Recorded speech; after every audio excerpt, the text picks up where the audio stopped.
సాయిబాబాని students దేవుడిగా ఎందుకు పిలుస్తారో నాకిప్పటికీ అర్థం కాదండి. మాక్సిమం ఈ జనరేషన్ పిల్లలు వాళ్ళకి బాగా చదువు రావాలి అంటే of course Saraswatidevi okay. Apart of that సాయిబాబాని ఎక్కువగా పూజిస్తూ ఉంటారు. టెంపుల్‌కి వెళ్ళినా కూడా ఎక్కువగా స్టూడెంట్సే ఆ లైన్‌లో నుంచొని కనిపిస్తూ ఉంటారు. మీకెవరికైనా రీజన్ తెలిస్తే కామెంట్ చేయండి.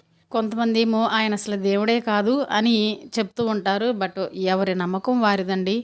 భగవంతుడు ఉన్నాడా? లేదా? అనేది పక్కన పెడితే అది నమ్మకం. మనం నమ్మితే ఉన్నట్లు, లేకపోతే లేనట్లు. వాస్తవానికి ఎవరు కూడా ఏ దేవుడిని చూడలేదండి.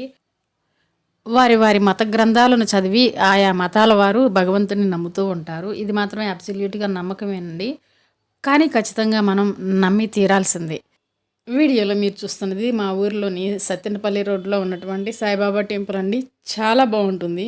ఓకేనా. మంచి మంచి కార్యక్రమాలు కూడా నిర్వహిస్తూ ఉంటారు.